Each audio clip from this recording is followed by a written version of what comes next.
When my husband ran off with my sister, he left me penniless and mocked me for clinging to our dying son. 4 years they paraded their perfect life while I scrubbed floors to survive. 15 years later they sneered, asking if the boy had died, until he walked in tall and unbroken. Their faces? Pure defeat. Still scrubbing floors, Susan? Maria's voice cut through the grocery store 15 years after she'd stolen my husband.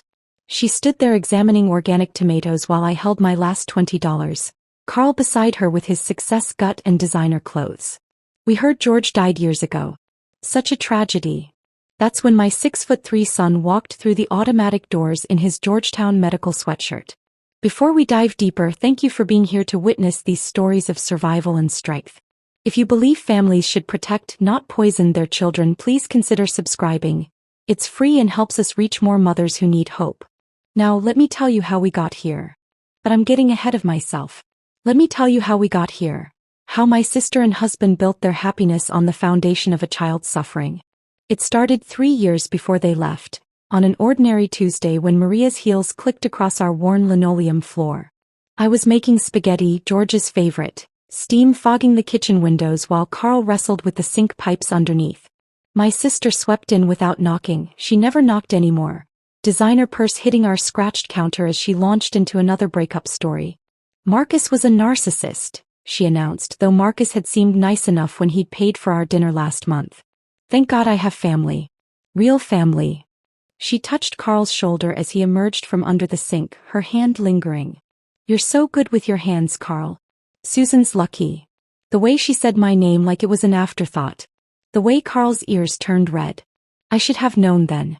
2 weeks later, Dr. Morrison delivered the diagnosis that would change everything.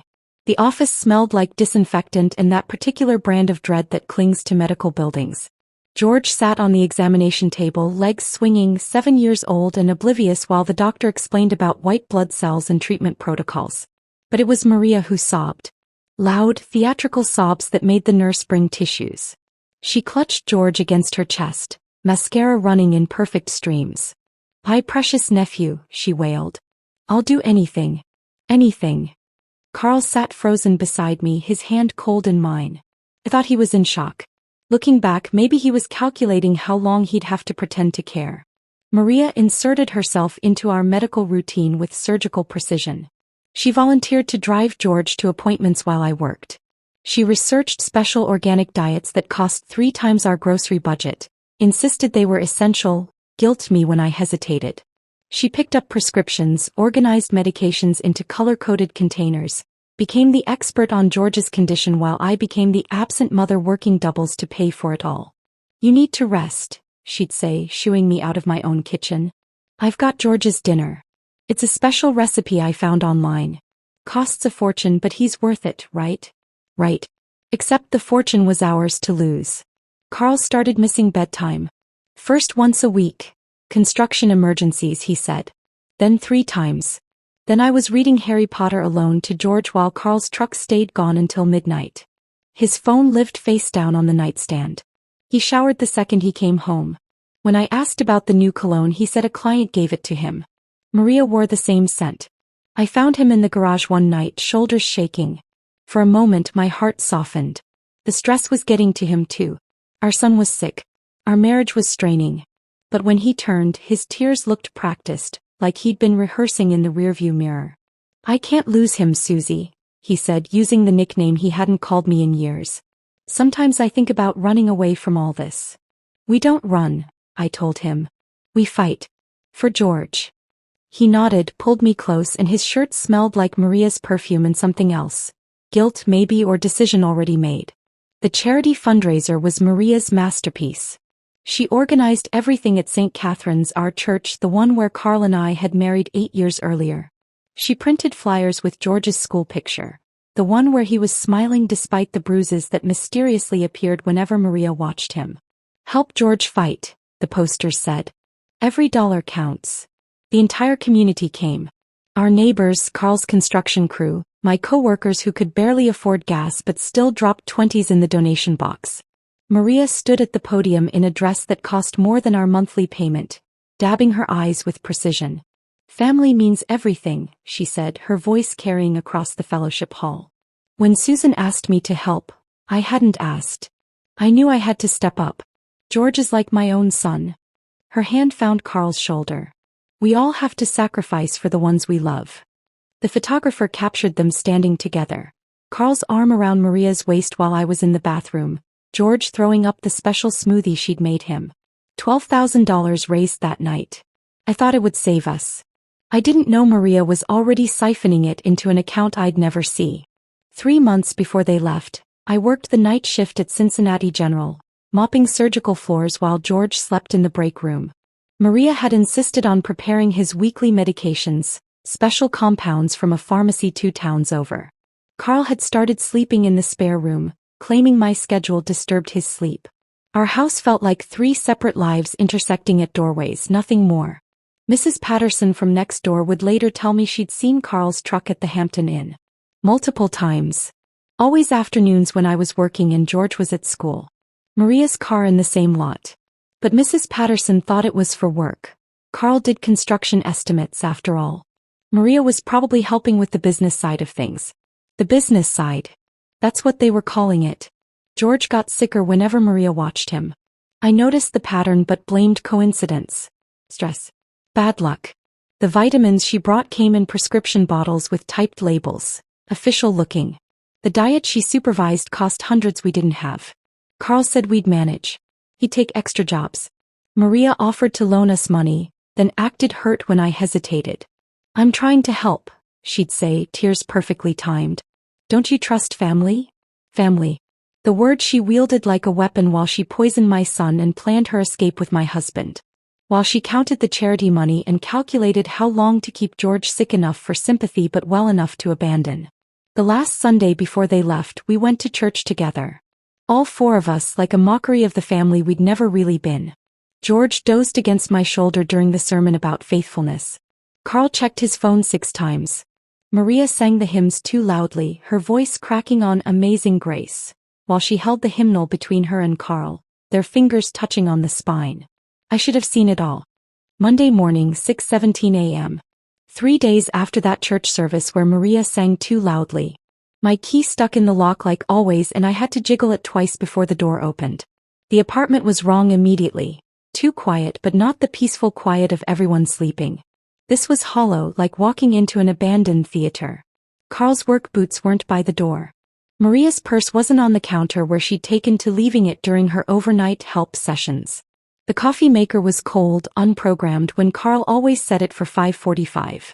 George was still in his bed, tangled in his dinosaur sheets, breathing steady. Relief flooded through me so hard my knees buckled. Whatever else was wrong, George was here. Safe. But his nightstand looked different. The medicine organizer Maria had bought was gone, along with the special water bottles she insisted he use. The note waited on the kitchen table, held down by Carl's wedding ring. Maria's handwriting, the same loops and curves that had signed my birthday cards for 32 years. George's illness is destroying everyone. We deserve happiness too. Carl and I have found something real. We can't watch him deteriorate anymore. It's too painful. The apartment is paid through the month. His medications are in the cabinet. We're sorry, but we need to save ourselves. Don't try to find us. Both their signatures at the bottom. Carl's looked rushed. Maria's was perfect, like she'd practiced. I read it 4 times before my brain accepted the words. Then George's voice broke through. Mommy? He stood in the hallway, dragging his stuffed T-Rex, hair sticking up in 8 directions. Where's Daddy's truck? He had to go to work early, baby. But his lunch is still in the fridge. And he took the Xbox. His voice cracked. The Xbox isn't for work. That's when I saw what else was missing. The flat-screen TV. Carl's golf clubs. The good laptop. Maria's jewelry box she kept in our bedroom for safekeeping. They'd loaded up like thieves while their sick nephew slept down the hall. Why did Aunt Maria take her medicine box? George asked. She said I needed it every day. She said. He started coughing, that wet sound that had haunted our nights for months. But this time it sounded different. Forced. Like he was making himself cough because that's what sick kids did. I pulled him against me and he felt so small, all sharp shoulder blades and thin arms. Did Aunt Maria say goodbye to you? No. But I heard them last night. carrying stuff. Daddy dropped something and said a bad word. He pressed his face into my stomach. Are they coming back? I don't know, baby. Did I do something wrong? I took all the medicine. Even the ones that made my tummy hurt. My vision blurred. 7 years old, and he thought their abandonment was his fault. That somehow his illness, the very thing they'd orchestrated, had driven them away. You did nothing wrong. Nothing. Sometimes adults make selfish choices. Like when Daddy ate your birthday cake last year? Yeah. Like that. But bigger. We sat on the couch, George curled into me like he was trying to disappear. I should have been making breakfast, getting him ready for school, checking his temperature. Instead, I held him while the morning light exposed everything they'd taken. The empty spaces where pictures had hung. Carl had taken the ones of himself but left our wedding photo, his face scratched out with something sharp. I'm hungry, George finally said. Can I have regular cereal? Not the special one Aunt Maria makes. You can have whatever you want. He chose Lucky Charms. Maria had banned them, said the sugar would interfere with his treatments. He ate 2 bowls while I watched, memorizing his face, the way his eyes weren't as sunken as yesterday. When he smiled, milk dripping down his chin, he looked like a normal kid. Not the dying child Maria had crafted. The bank was my next stop. George waited in the car with his dinosaur while I stood at the ATM, certain the machine was broken. $17.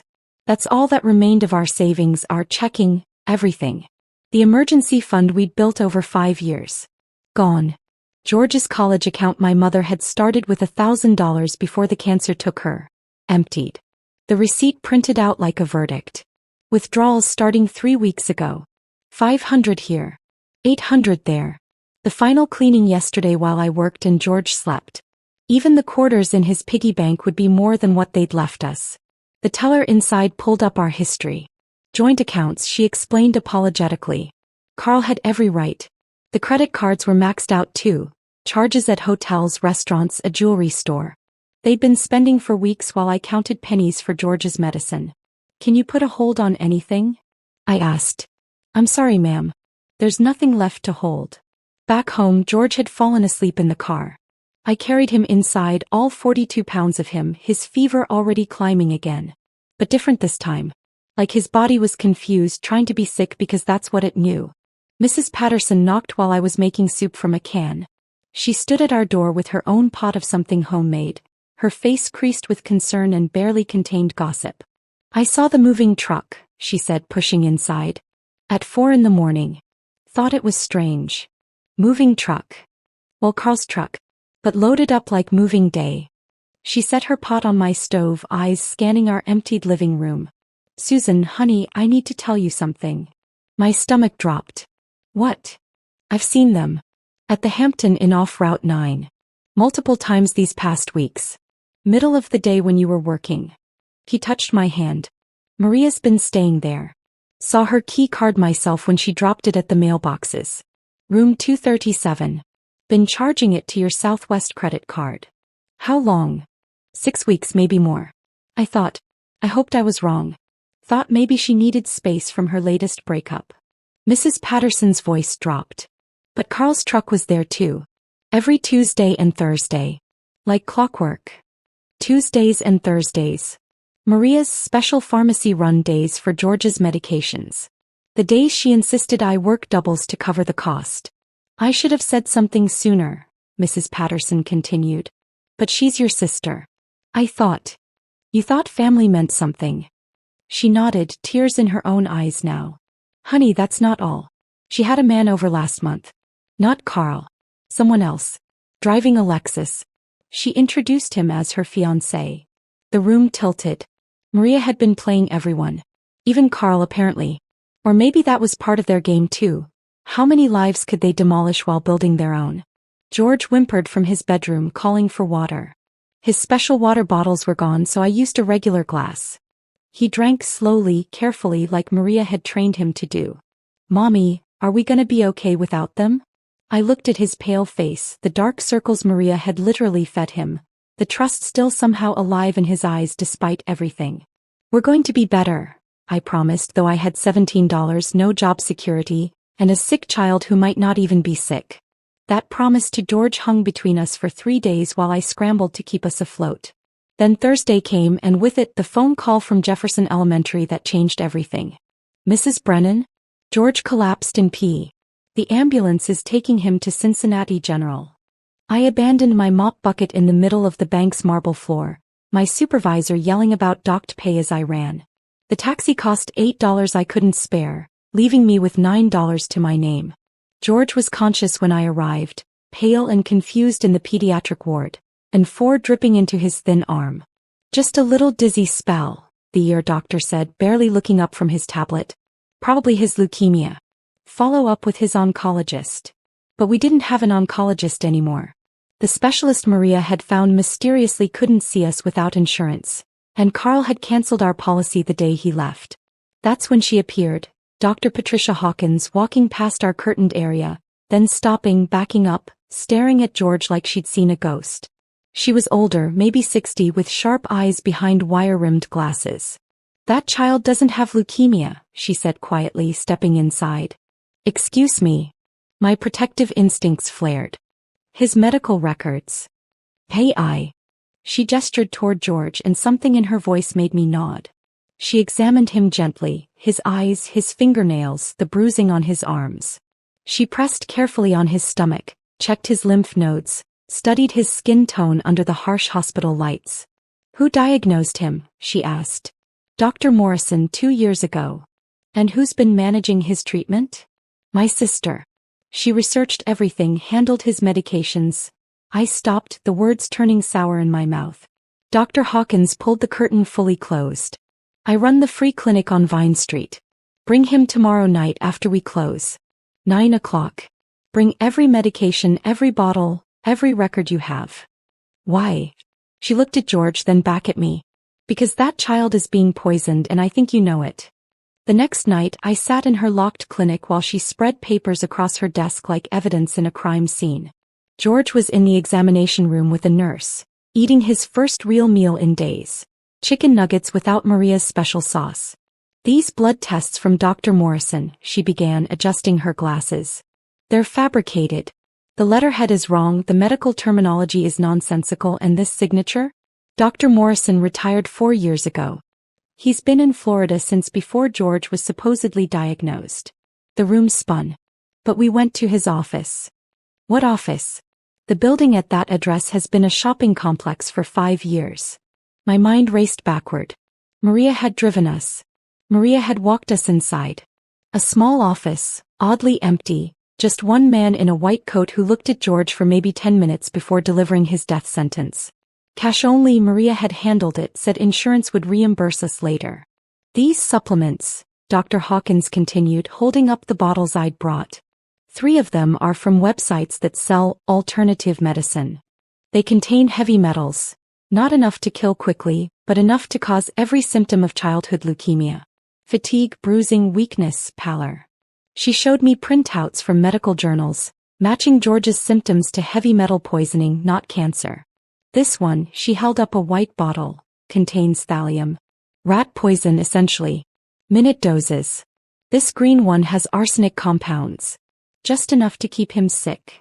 I made it to the bathroom before vomiting, my body rejecting the truth as violently as it wanted to reject the last 18 months. My sister had poisoned my baby. Methodically. Deliberately. While smiling at me over morning coffee. When I returned, Dr. Hawkins had created a timeline on her whiteboard. George's worst days aligned perfectly with Maria's pharmacy runs. His improvements came during her supposed spa weekends. The pattern was undeniable, mathematical in its cruelty. "We need to flush his system," she said. "Stop all medications immediately. I'll treat him here off the books. If we report this now without proof of who did it, they'll take George away from you. But Maria is gone. We need documentation first. I'll run real blood work every 3 days, document his recovery. In 2 weeks you won't recognize him." He was right. 10 days without Maria's poison, and George's transformation was miraculous. His skin went from gray to pink. He ate without vomiting. He ran in the apartment without gasping. His bruises faded. The dark circles disappeared.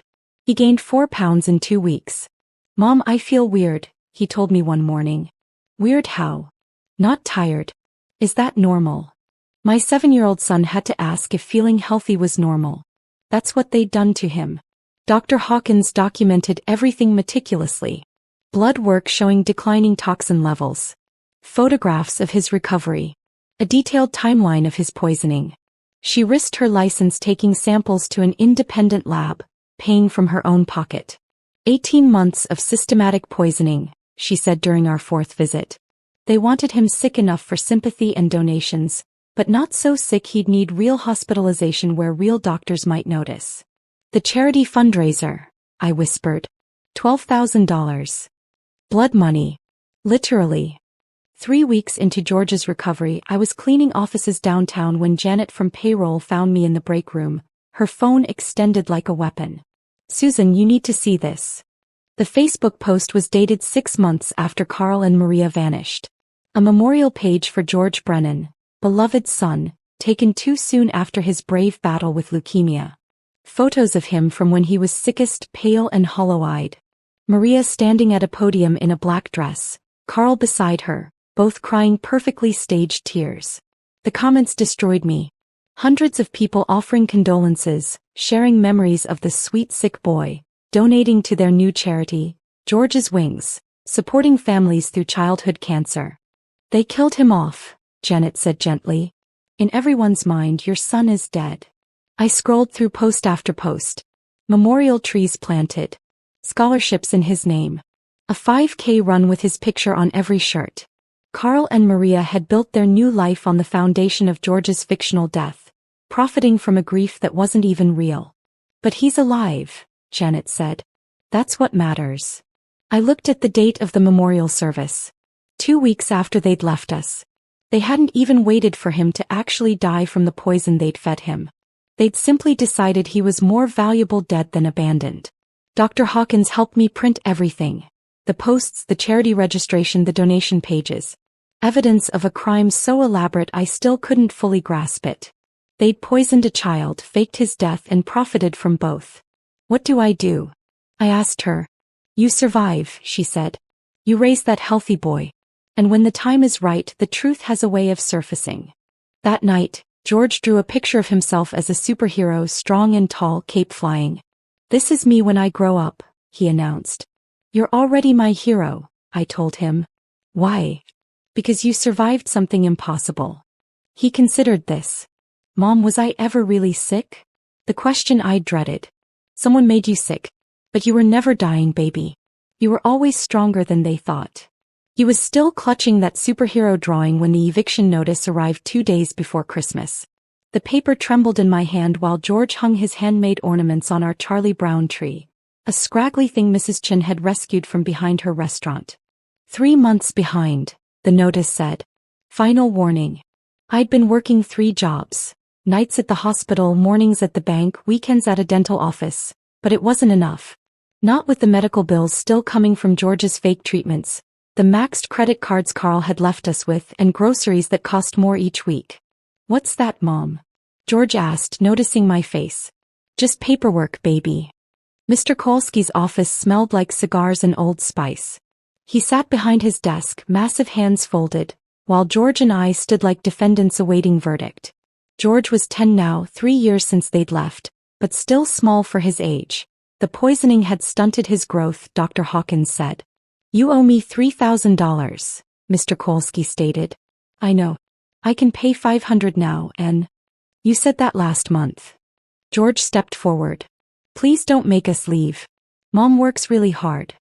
Mr. Kolsky looked at George, really looked at him.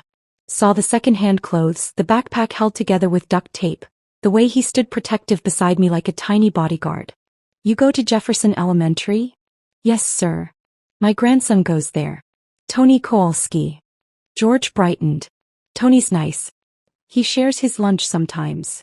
Something shifted in the old man's face. You the kid Tony says doesn't have lunch? My cheeks burned. I pack him lunch.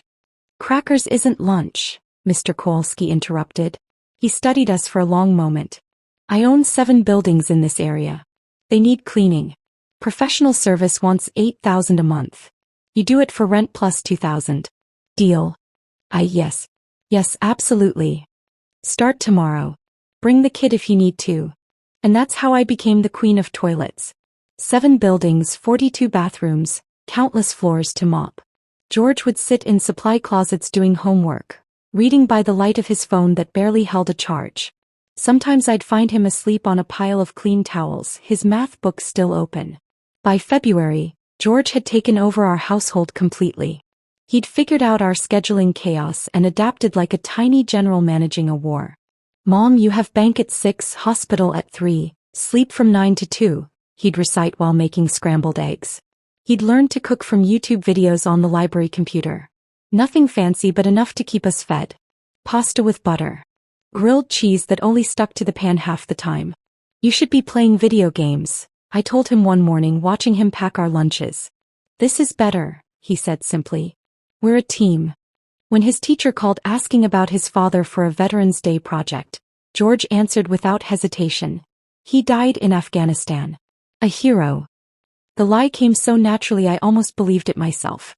It was easier than explaining that his father was living 40 minutes away with his aunt, pretending he was dead. Some nights I'd come home to find George had reorganized our tiny space, trying to make it feel bigger. He'd moved the couch to catch more light, hung sheets to create a bedroom area, labeled everything in the kitchen so I could find it half asleep. We don't need them, Mom, he'd say when he caught me crying into my coffee at 4 a.m. We have each other. Dr. Hawkins became our guardian angel. Every week she'd check George for free, monitoring his recovery, making sure the toxins were fully flushed. She taught me which generic medicines were identical to brand names, which symptoms to watch for, how to spot nutritional deficiencies. He needs protein, she'd say, then slip me grocery store gift cards. For my research, she'd claim, though we both knew there was no research. One April afternoon she pulled up Carl's company website on her computer. You need to see this. There was George's school photo on their charity page. In loving memory of George Brennan, whose brave battle inspired our mission. Below it, donation buttons and tax-deductible giving options. They're using him to get government contracts, Dr. Hawkins explained. Companies get preferences for hiring people who've experienced family tragedy. Carl's playing the grieving father. But George is alive. Which is why I'm documenting everything. Every visit, every blood test, every photo. She showed me a folder 3 inches thick. When you're ready, this proves everything. When will I be ready? When George doesn't need protecting anymore. When you're stable. When the truth can't hurt you worse than the lie already has. The stability came from unexpected places. Mrs. Chin, who owned the restaurant below us, started her kindness campaign in March. Mistaken orders appeared at our door 3 times a week. Always warm, always George's favorites, always with extra portions. I didn't order this, I'd say. Mistake already made, she'd insist. Cannot waste food. Her daughter Jenny, a high school senior, started tutoring George in math. Her husband, Mr. Chin, fixed our perpetually leaking sink, our broken window lock, the door that wouldn't close right. I should pay you, I'd offer. Mrs. Chin would wave me off. Family helps family. Real family, not the blood kind that poisons children. He knew. The whole building knew. The walls were thin and George's nightmares weren't quiet. The times I'd sobbed on the phone to Dr. Hawkins. The eviction notices. They all knew, and instead of judging, they circled around us like a protective wall. George thrived in this makeshift family. Jenny taught him algebra and Mandarin curse words. Mr. Chin showed him basic repairs, letting him hold the flashlight and pretend to help. Mrs. Chin fed him until his cheeks filled out. Mom, are we poor? George asked one night, both of us on the couch that doubled as my bed. Financially, yes. But not the other kind? What other kind? The kind where nobody loves you. I pulled him closer. No, baby. We're rich in that. That conversation about being rich in love happened on a Tuesday. By Thursday, George had transformed our tiny apartment into a science lab, and I knew we'd turned a corner neither of us had seen coming.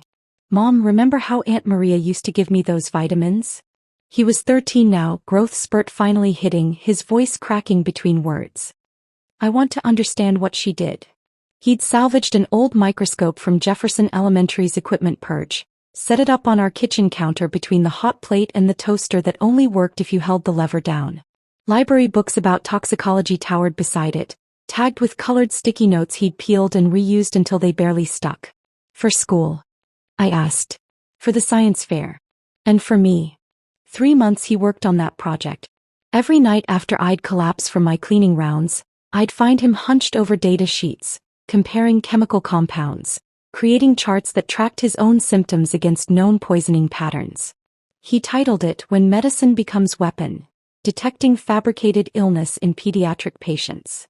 You can't mention Maria or Carl, I warned. I won't. But Mr. Davidson says if I place at state colleges notice. Even middle schoolers. Mr. Davidson, his science teacher, had become George's champion without knowing the full story. He'd stay after school helping George refine his hypothesis, teaching him to cite sources properly, never asking why a 13-year-old knew so much about medical fraud. The night before the state fair, George practiced his presentation for me and the Chens. He stood straight, spoke clearly, his anger transformed into academic precision. When he reached the slide showing how certain compounds could mimic leukemia symptoms, Mrs. Chin gripped my hand so tight it hurt. He won. Not just his category, the whole thing. Grand champion. The judge, a professor from Ohio State, pulled me aside afterward. Your son's research is graduate level. Has he experienced medical trauma personally? Something like that. She nodded knowingly. The best scientists often come from pain.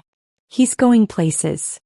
George framed that certificate and hung it where our family photo used to be, the one Carl had scratched his face from. This is better, he said. This shows who we really are. 2 weeks later I was cleaning the Brennan Build's office. Carl's company had moved into the Fitzgerald building downtown, all glass and chrome, trying to look bigger than it was. I cleaned there Tuesday nights, usually alone except for security. But this Tuesday, someone had left their office unlocked. Carl's partner, Tom Morrison. Papers covered his desk and my eye caught George's name. I shouldn't have looked, but I did. Contract proposals, all of them. Bids for city projects, state construction, private developments. And in every single one, a section about community involvement that told the story of Carl's tragic loss. His son George, dead from leukemia, how it motivated Carl's commitment to children's charities. I started photocopying. Page after page, proposal after proposal. Carl had built his success on George's fictional grave. Won contracts worth millions by playing the grieving father. The charity he'd created, George's Wings, appeared in every bid as proof of his company's values. The security guard found me an hour later, arms full of copies. You're not supposed to be in there, he said. I know. I'm sorry. I thought I saw a mouse. He looked at the papers, then at me. Recognition flickered. You're George's mom. The kid who won the science fair. My daughter goes to Jefferson. I nodded, unable to speak. Mice are terrible this time of year, he said slowly. Better take those papers outside to check for droppings. Wouldn't want them back in the office if they're contaminated. He walked away and I understood. The whole city knew our story even if they didn't know the details. At home I spread the contracts across our floor. Dates, amounts, promises to donate, percentages that never materialized. Dr. Hawkins had been right. Evidence mattered. This file grew thicker each week as I found more documents accidentally left in trash bins or recycling. Janet started forwarding me Maria's social media posts. I couldn't look at them myself, she'd blocked me everywhere, but Janet screenshot everything. Look at this, she said, showing me her phone during my break. Maria posed with twin boys, maybe 4 years old, in front of a house that screamed suburban wealth. Blessed with these miracles after so much loss, the caption read. Teaching them about their angel cousin George who watches over them. She's using him even dead, Janet muttered. But I noticed what Janet had mentioned. Carl wasn't in recent photos. Maria's wine glass appeared in every image, sometimes multiple glasses in one photo session. Comments were turned off after someone had written, "Didn't George's mother say he was alive?" The facade's cracking, Janet said. Her sister commented last week about Maria being between situations again. 3 months before George's high school graduation, the letter from Georgetown arrived. Full scholarship. Complete ride. Everything covered. I need to read you something, George said, holding his application essay. We sat at our tiny table, the one Mr. Chin had fixed 3 times, and George read. At 7 I was dying, not from disease but from the people who were supposed to love me most. My father and aunt poisoned me slowly, keeping me sick enough to profit from sympathy while my mother worked 3 jobs to pay for treatments I never needed. He didn't know. He trusted family. When they abandoned us, leaving me to actually die from their toxins, my mother saved me with nothing but minimum wage and maximum effort. She scrubbed toilets while I did homework in janitor closets. She gave up sleep, food, any chance at her own life to give me mine. I study medicine not despite this trauma but because of it. Somewhere another child is being hurt by people they trust. I will find them. I will save them. Because my mother taught me that love isn't about blood or marriage certificates. It's about who shows up when showing up is all they have left to give. We cried until Mrs. Chin knocked on our door worried we were hurt. Then she cried too and Mr. Chin had to come collect her. But not before she'd made us promise to frame that essay. You did it, baby, I told George that night. We did it, he corrected. And we're not done yet. He looked at the file of evidence I'd been building, now 3 boxes full. When, he asked. When you're safe. When you're at Georgetown. When the truth can't touch your future. He nodded, understanding. We'd waited this long. We could wait a little longer. The truth had been patient with us. We could be patient with it. The patience we'd promised ourselves lasted exactly 1 week after that conversation. Then Linda Morrison called. You don't know me, she said, voice tight with barely controlled fury. But Carl Brennan destroyed my husband's business, and I think you're the only person who might understand why I need him to burn. I stood in our kitchen, George at his desk studying for finals, and listened to a stranger explain how my ex-husband had apparently perfected his con artist routine. Tom was Carl's partner for 3 years, Linda continued. Carl used your son's death, fake death, to win sympathy contracts. When Tom questioned where the charity money went, Carl bought him out for pennies, then stole his client list. We lost everything. What do you want from me? Justice. I have recordings, Susan. Carl bragging about the tax breaks, about how genius Maria was for thinking of it. I have proof he's been skimming from his own company. But nobody believes the bitter ex-partner's wife.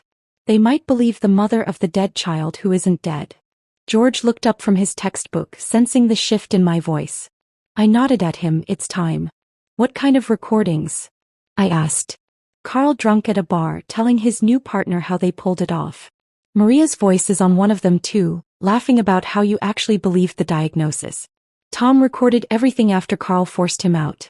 He knew we'd need evidence.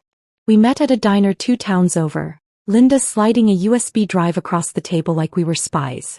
She looked exhausted, rage keeping her animated. He destroyed 4 other businesses the same way, she said. Always using George's story. The grieving father act. 1 contractor killed himself after Carl stole his contracts. Why haven't you gone to the police? With what? Hearsay? Business disputes? You have the medical proof. I have the financial proof. Together. That night, George listened to the recordings on headphones, his face hardening with each word. Carl's slurred voice talking about selling tragedy, Maria laughing about the perfect prescription cocktail she'd researched. I want to tell our story, George said, pulling off the headphones. Not theirs. Ours. He started the blog that weekend. Living After Death, a survivor's story. He was 18, heading to Georgetown in the fall, old enough to speak his truth. The first post was simple. I died when I was 10. At least that's what my father told everyone. He held a memorial service, started a charity in my name, built a business on my grave. The only problem? I was alive, living above a Chinese restaurant with my mother, recovering from systematic poisoning by the people who were supposed to love me most. He didn't name names, but the details were specific enough. The charity called George's Wings. The construction company that won humanitarian awards. The aunt who became a stepmother. The vitamins that weren't vitamins. 3 days later, Channel 6 called. Then Channel 11. Then the Cincinnati Enquirer. The story of the boy declared dead while still breathing was irresistible to media. George turned them all down except for one. A podcast about medical abuse that promised to let him tell the story his way. The episode dropped on a Tuesday. By Wednesday it had 1 million downloads. People are asking questions, Janet told me at work. Carl's company Facebook is getting bombarded. Someone found the memorial page. Dr. Hawkins moved faster than the internet. She'd been building her own case for years, and George's blog gave her the opening she needed. She forwarded everything to the Medical Ethics Board, the State Licensing Department, Child Protective Services. "I'm not letting them practice their evil anywhere else," she told me. "That fake Dr. Morrison Maria hired?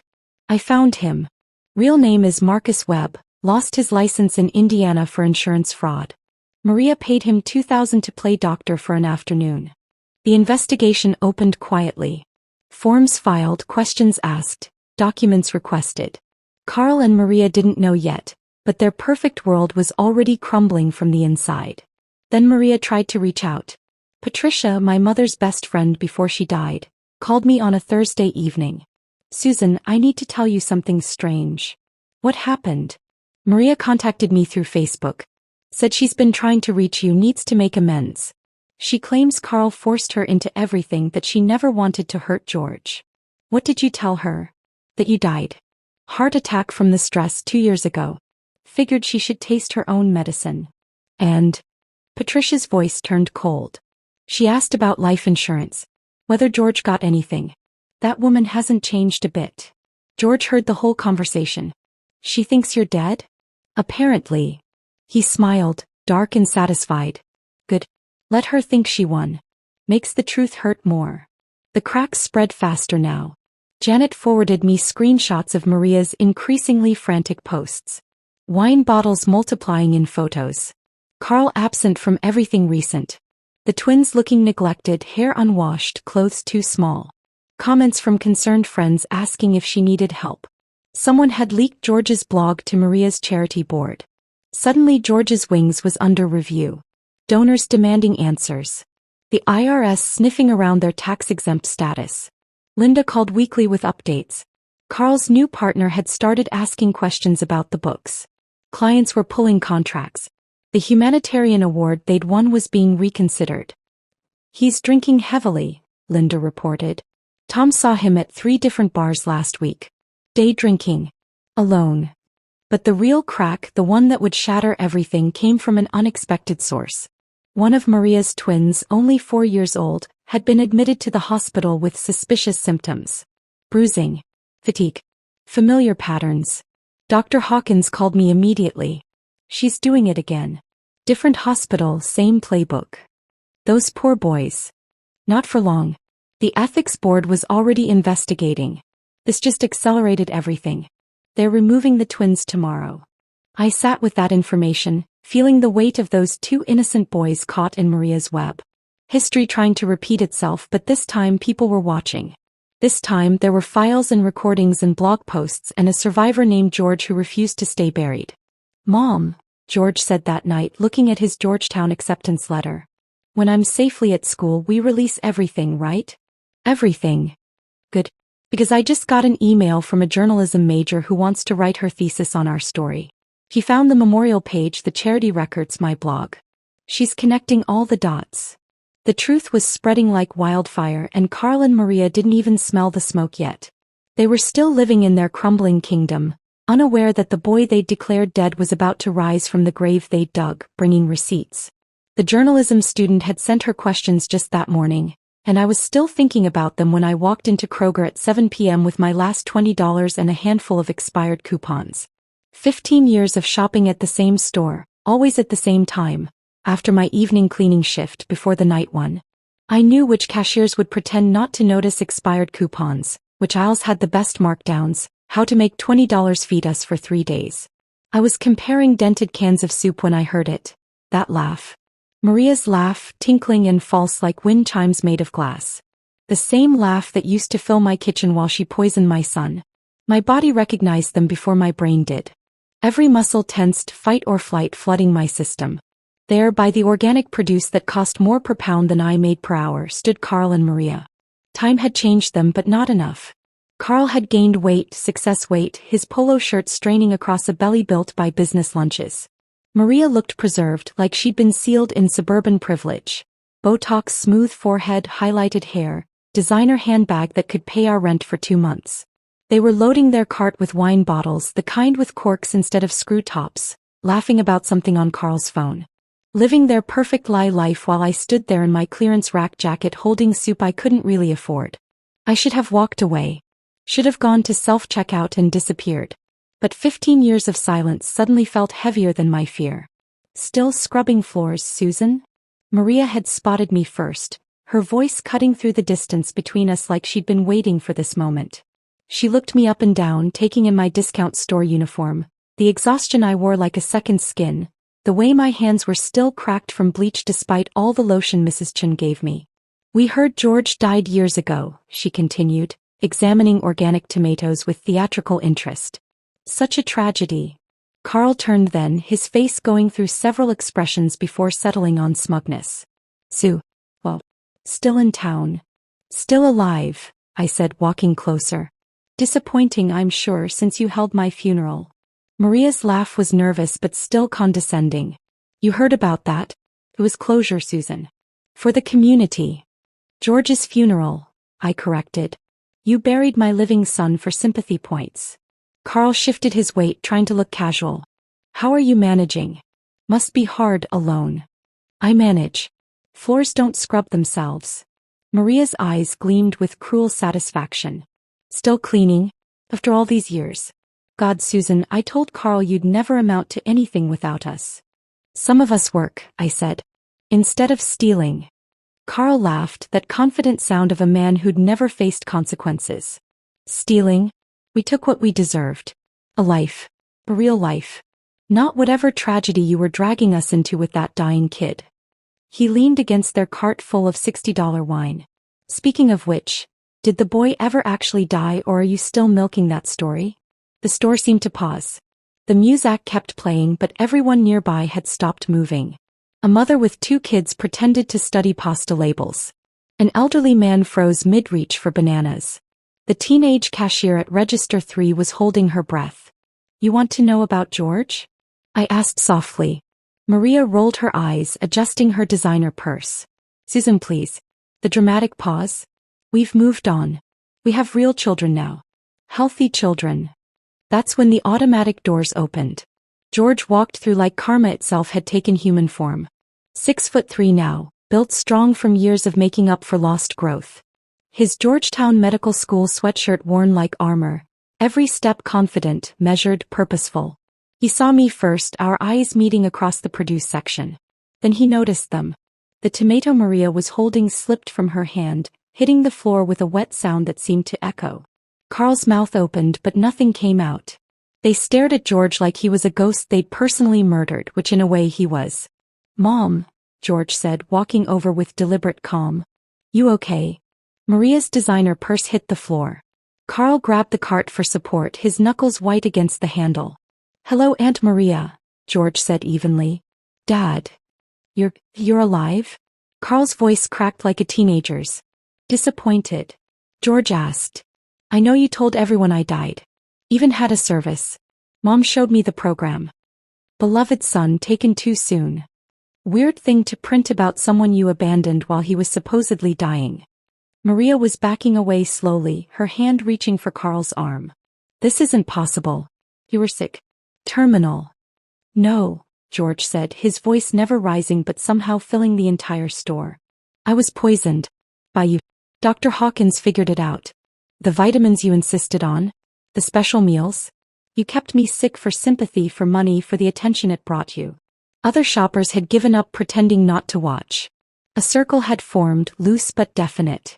The teenage cashier had her phone out, recording everything. You tortured a child for Instagram likes, George continued, each word precise as a scalpel. You dosed me with heavy metals to fake leukemia. You raised money from generous people and pocketed it.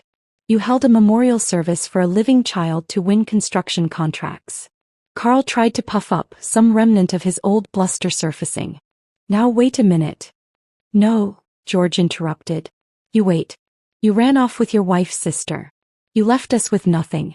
Mom scrubbed toilets while you built your empire on the foundation of our suffering. She never missed a treatment I didn't need, never missed a school play, never let me forget I was loved despite what you did to us. Maria was crying now, but it looked rehearsed, like she'd practiced in mirrors. George, we were young. You were adults, he said. Adults who chose cruelty and called it love. Adults who are now standing in a Kroger facing the son you buried alive. The store manager had appeared, watching from the bakery section. 2 more employees stood by customer service. Nobody intervened. This was better than anything on their security cameras. "We should go," Carl muttered, trying to push their cart away. "You declared me dead for convenience," George said, not moving. "Built a charity on my grave. Won contracts with my suffering. But here's the thing. Mom gave me the antidote to your poison. It's called love. And it's something you'll never understand." Maria's tears had ruined her makeup, black streams down her preserved face. "We made mistakes." "No. Mistakes are accidents. What you did was attempted murder." The words hung in the air like a verdict. Carl grabbed Maria's arm, pulling her backward, their abandoned cart blocking the aisle. They stumbled toward the exit, but the teenage cashier was still filming, and her voice carried clear across the store. "Oh my God, this is already at 50,000 views." Maria turned back, mascara-stained face twisted with panic. "You're recording this. The whole internet is watching," the girl said, not lowering her phone. "You're viral." They fled then, leaving their wine and organic produce behind like evidence at a crime scene. George stood perfectly still until the automatic doors closed behind them, then his shoulders finally relaxed. "You okay, baby?" I asked. "Better than okay," he said, pulling me into a hug that smelled like his dorm room and instant coffee. "I've waited 15 years for that." By the time we got home, George driving because my hands were shaking, his phone was buzzing nonstop. The video had jumped from TikTok to Twitter to Facebook to the evening news. 2 million views by midnight. 5 million by morning. The comments section became a courtroom of public opinion. People who donated to George's wings demanded refunds. Former employees of Brennan Builds shared their own stories. Someone found the memorial page and posted screenshots beside current photos of George at Georgetown. "Listen to this one," George read from his phone over breakfast. "My company lost a bid to Brennan Builds because of his sob story about his dead son. We were a veteran-owned business, but apparently fake death beats real service. Linda Morrison called before noon. Carl's biggest client just pulled out. $40 million project gone. His partner Tom is filing charges this afternoon." The dominoes fell fast after that. The IRS opened an investigation into George's wings within a week. The state licensing board suspended Maria's charity registration. Their twins' private school called an emergency meeting with parents after someone, definitely not me, sent them the video with a concerned note about the safety of the boys in Maria's care. Carl's first drunk call came 2 weeks later, 2:47 a.m. I let it go to voicemail. "You ruined everything," his slurred voice said. "My business, my family, my reputation. Are you happy now? Are you finally happy?" I deleted it without listening to the rest. His suffering wasn't my concern anymore. It wasn't even satisfying. It was just nothing. White noise from a life I'd left behind. 3 months later, Carl filed for bankruptcy from a Super 8 motel. Linda sent me the filing papers with a sticky note. He listed the memorial flowers for George as a business expense. Maria tried reinventing herself online. New Instagram, new name, posting about rising from trauma, and starting fresh after toxic relationships. But the internet has a long memory. Every post got flooded with screenshots of George's memorial page, links to his blog, that grocery store video playing on repeat. The investigation into the twins revealed what we'd feared. The same pattern starting again. Mysterious symptoms, special vitamins, Maria's tears perfectly timed for maximum sympathy. The boys were placed with Carl's mother, who'd apparently known something was wrong but had been too afraid to speak up. "At least they're safe," George said when we heard. "They have a chance now." Spring arrived with acceptance letters and new beginnings. George got into Johns Hopkins for his pediatric oncology fellowship. Full scholarship again, his essay about identifying medical child abuse in pediatric settings catching the attention of the selection committee. His Georgetown graduation was everything the grocery store confrontation wasn't. Planned, peaceful, perfect. I sat in the auditorium wearing a dress Mrs. Chin had altered for me, surrounded by the family we'd built from scratch. The Chens, Dr. Hawkins, Janet, even Mr. Kowalski had come, grumbling about parking but wiping his eyes when George walked across the stage. In his valedictorian speech, George stood at that podium where Maria had once performed her fake grief and spoke truth instead. 15 years ago I was dying, not from disease but from the people who were supposed to protect me. I stand here today because one woman refused to let me disappear. She worked 3 jobs, sacrificed every comfort, gave up every dream of her own to save mine. My mother, Susan, taught me that family isn't about blood or marriage certificates. It's about who shows up when life falls apart. It's about who stays when leaving would be easier. Mom, this degree is as much yours as mine. The applause was thunderous, but all I could hear was my heart finally beating without fear. The celebration afterward was in our apartment above the Chinese restaurant. Mrs. Chin made enough food for 30 people though we were only 12.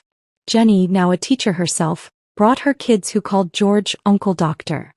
Dr. Hawkins gave him a stethoscope that had been her father's.